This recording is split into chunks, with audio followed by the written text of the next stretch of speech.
నాయుడుపేటలో విషాదం. విద్యుత్ షాక్ తో వ్యక్తి మృతి. మహాలక్ష్మి నగర్ లో శామియానా ఏర్పాటు చేస్తూ ఉండగా మునీశ్వర్ అనే వ్యక్తి విద్యుత్ తీగ తగిలి అక్కడికక్కడే ప్రాణాలు కోల్పోయాడు. ఈ ఘటనపై గ్రామస్తులు తీవ్ర ఆగ్రహం వ్యక్తం చేశారు. పలుమార్లు ఫిర్యాదు చేసినా విద్యుత్ శాఖ స్పందించలేదని మండిపడుతున్నారు. పోలీసులు ఘటనా స్థలాన్ని పరిశీలించి కేసు నమోదు చేశారు. శాసనసభ్యులు నెలవల విజయశ్రీ, మాజీ ఎంపీ నెలవల సుబ్రహ్మణ్యం మృతుడి కుటుంబాన్ని పరామర్శించారు. అందరికీ నమస్కారం. ఇవాళ నాయుడుపేట పట్టణంలో తుమ్మూరు గ్రామంలో మనకు అనుకోని సంఘటన ఒకటి జరిగింది. ఇవాళ మనము సుపరిపాలనలో తొలి అడుగు కార్యక్రమం నాయుడుపేటలో పెట్టుకోవడం జరిగింది. ఆ నాయుడుపేట కార్యక్రమంలో ఉండగా ఒక టీడీపీ కార్యకర్త షామీనా వేస్తూ ఎలక్ట్రిక్ షాక్ తగిలి చనిపోవడం జరిగింది. ఇది చాలా దురదృష్టకరం.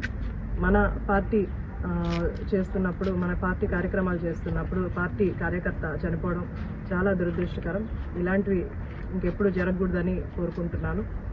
ఈ ఫ్యామిలీకి మనం అండగా నిలుస్తూ ఈ ఫ్యామిలీకి కూడా మనం సహాయం చేసేలాగా, అతనికి 2 కూతుర్లు ఉన్నారు, వాళ్ళకు కూడా గవర్నమెంట్ జాబ్స్ ఏదైనా వచ్చే అవకాశం ఉంటే, పెద్దమ్మాయి ఫార్మసీ చేసింది. సో గవర్నమెంట్ హాస్పిటల్లో ఏదైనా పోస్టింగ్స్ పడినప్పుడు అమ్మాయికి ఉద్యోగ అవకాశాలు ఏమన్నా ఇప్పించే ప్రయత్నం చేస్తాం. అలాగే చిన్నమ్మాయి software CSC computer science engineering చదువుతుంది, ఫైనల్ ఇయర్ చదువుతుంది. అమ్మాయి చదువు అయిపోయాక, అలాగే అమ్మాయి చదువు కోసం కూడా ఏదన్నా మేము గవర్నమెంట్ నుంచి, తెలుగుదేశం పార్టీ నుంచి కూడా మేము సహాయం చేసి అమ్మాయికి తర్వాత ఉద్యోగం వచ్చే అవకాశం కూడా క్యాంపస్ ఎలక్షన్స్లో కూడా హెల్ప్ చేస్తాము.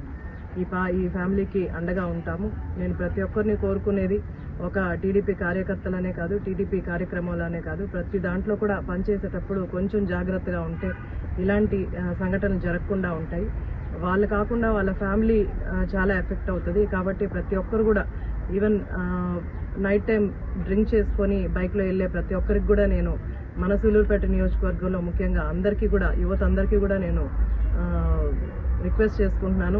దయచేసి అందరూ కూడా డ్రంక్ అండ్ డ్రైవ్లు ఆపేసి ఎవరిని ఇబ్బంది పెట్టకుండా, మీరే కాకుండా మీ ఫ్యామిలీ ఎంత ఇబ్బంది పడుతుంది, అలాగే ఎదుటోళ్ళకి ఏదైనా జరిగినా ఎదుటోళ్ళ ఫ్యామిలీ కూడా నష్టపోతుంది. కాబట్టి అందరూ కొంచెం జాగ్రత్తగా ఉండి జాగ్రత్తగా వ్యవహరించాలని ప్రతి ఒక్కరిని కోరుకుంటున్నాను. Thank you.